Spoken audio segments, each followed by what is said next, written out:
Hey, what's up everybody? The Crap Gamer here, the most compelling game-related YouTuber, and you damn well know it. Also the king, absolute king of all gaming-related media, and you knew that as well. That's why you guys come back here to check out my take on different things and different scenarios that go on in the gaming world. And although by the time you guys get this video, it'll be, I think, a day later after the news broke, because I usually do my videos in advance, and then so they're usually a day later or whatever. But this is basically on the rise of the Tomb Raider subject, and there's a lot of interesting things. Within, I think, 5 minutes of the news, I had like 15 Sony fanboys messaging me, "Oh man, it's coming to the PS4." I'm like, okay. I mean, it's like people are obsessed with thinking that I have to be right 100% of the time, or Big Gamer Small Talk has to be right 100% of the time, and there's no such thing as a person that's right 100% of the time. And with that being said, a year is an absolute eternity. You know, it's confusing to say the least, this whole kind of deal. Like, the whole thing is very sketchy with this, and not just this, but things where you hear things like console debut, and just a lot of the things that go along with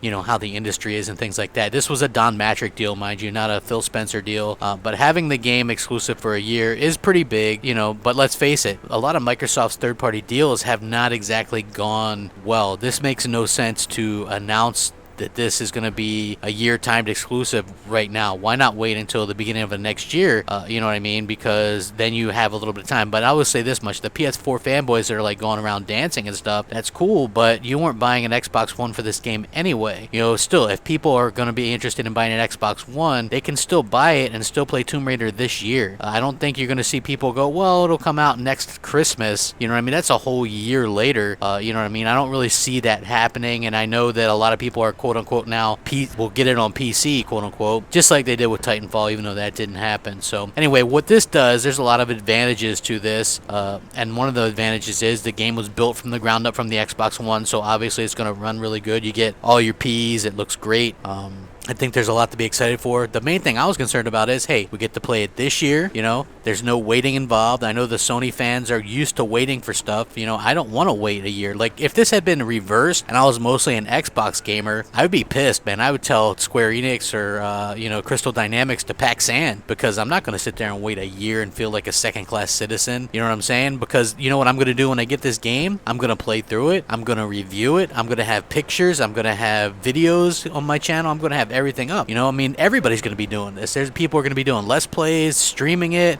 You know, it's going to be everywhere. So basically, the game is going to be spoiled for everybody within the first few weeks of the game's release. So you're going to already know all about it. You know, and I think that probably says a lot. You know, I'm looking forward to playing it. I have it pre-ordered. It doesn't change how I feel about it. Do I think that, you know, it's a little bit shifty or whatever? Absolutely. You know, I think there's a lot of things shifty, and that's just the way the world works. You know, am I surprised? I'm a little bit surprised. I'm probably more surprised that it's a full year exclusive, because I would have thought that, you know, 6 months probably would have, you know, is more than enough time. At that point, you know, everybody that wanted to play the game is going to get it. It's not new anymore.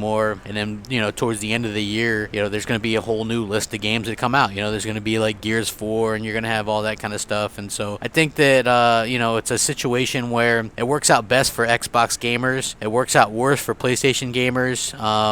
But the fanboys are just going to battle it back and forth. I'm always considered like this big fanboy, and to me, I think I'm the most level-headed approach to this whole situation, and that is, I can play it this year. Hooray. And then that's all I really care about. You know, I'm going to get to play it. They built it specifically for the Xbox One. I'm happy about that. Other than that, I have really nothing much to say on it. I'm excited for it. Hopefully you guys are too. It doesn't, you know, I'm not going to not buy it now because it's a year timed exclusive, because the same thing happened with Mass Effect. I'm a little bit weirded out that they would announce this today, you know, and so far the Microsoft's third-party partners haven't been exactly that brilliant. You know, you had some of that deal with CD Projekt Red and some of their big mouths and things like that. So I haven't really been thrilled with some of their third-party partnerships and when they've come out and said things, but overall I'm still excited for the game. I'm excited to play it, and I'm excited to play, you know, Halo and all the big exclusives coming this year. So let me know what you guys think, and we'll definitely be talking about this on BGST. Sound off in the comment section. Rate, comment, subscribe. Rack 'em up. Crap Gamer out.